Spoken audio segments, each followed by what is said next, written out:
জামায়াতে ইসলামীর আমির শফিকুর রহমান বর্তমান সরকারের প্রতি আহ্বান জানিয়ে বলেছেন, আপনারা অনেকগুলো সংস্কারের বিষয়ে হাত দিয়েছেন, যতটা সম্ভব সংস্কার করুন। তবে গত ৫৪ বছরে বাংলাদেশের মানুষ যাদের হাতে নির্যাতিত হয়েছে, যারা খুন, ধর্ষণ, লুটপাট, দখল, চাঁদাবাজি করে জুলুম করেছে, তাদের নামের তালিকা প্রকাশ করুন।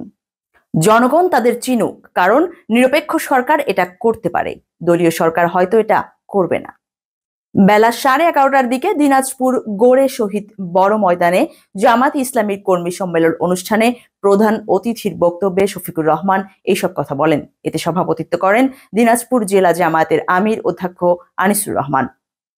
কর্মী সম্মেলনের উদ্বোধন করেন বৈষম্য বিরোধী ছাত্র আন্দোলনে নিহত সুমনের বাবা ফারুক হোসেন।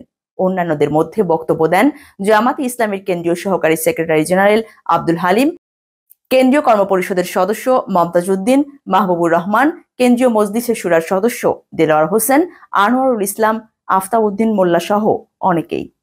বিগত আওয়ামী লীগ সরকার ২৬ লাখ কোটি টাকা চুরি করে বিদেশে পাচার করেছে বলে মন্তব্য করেন জামাতের আমির শফিকুর রহমান। তিনি বলেন, তারা গণতন্ত্র চায়নি, উন্নয়ন চেয়েছে, আর উন্নয়ন করতে গিয়ে রডের বদলে বাঁশ দিয়েছে, সিমেন্টের সঙ্গে ছাই মিশিয়েছে।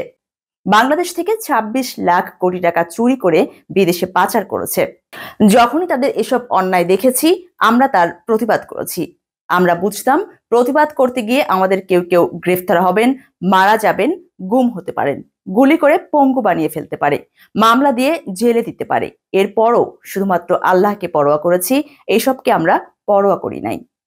কর্মী সম্মেলনে সনাতন ধর্মাবলম্বী এক ব্যক্তির বক্তব্যের উদ্ধৃতি দিয়ে জামাত ইসলামীর আমির আরো বলেন, আপনারা বলেছেন এমন একটা বাংলাদেশ চান যেখানে আর আতঙ্কে থাকতে হবে না। আমরা বলি, কারা আতঙ্ক মুক্ত বাংলাদেশ দিতে পারবে?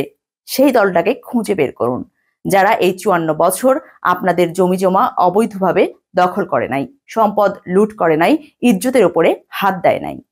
সেই দলটিকে আপনারা খুঁজে পাবেন, বিবেকের চক্ষু দিয়ে খুঁজলে পেয়ে যাবেন। আমরা বাংলাদেশের মানুষের সঙ্গে ছিলাম। এ সময় আওয়ামী লীগের সাধারণ সম্পাদক ওবায়দুল কাদেরের পুরনো একটি বক্তব্যের সমালোচনা করে জামাতের আমির বলেন, ওবায়দুল কাদের বলেছিলেন, আওয়ামী লীগ ক্ষমতা থেকে বিদায় নিলে তাদের রাজনৈতিক প্রতিপক্ষের হাতে ২ দিনের ভেতরে তাদের ৫ লাখ নেতাকর্মী খুন হবে। ৫ জন নেতাকর্মীও খুন হয় নাই।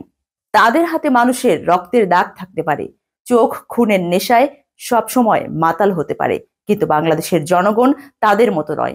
এদেশের জনগণ দেশকে ভালোবাসে, মাটিকে ভালোবাসে, এজন্য দায়িত্বশীলতার পরিচয় দিয়েছে। ২-১টি খুনের ঘটনা ঘটেছে, আমরা সেগুলোর বিচার দাবি করেছি। আওয়ামী লীগ জাগরণেও জামায়াতকে ভয় পায়, ঘুমের মধ্যেও ভয় পায় বলে মন্তব্য করেন শফিকুর রহমান। তিনি বলেন, তারা দফায় দফায় আমাদের বিনা টিকিটে বাইরের দেশে যাবার জন্য বলতো। এখন তারা কোন দেশে কোন টিকিট নিয়ে দেশ থেকে চলে গেলেন? আমরা তো দেশ থেকে চলে যেতে বলি নাই। আমরা বলি, সকল নাগরিকের এদেশে বসবাস করার বৈধ অধিকার রয়েছে।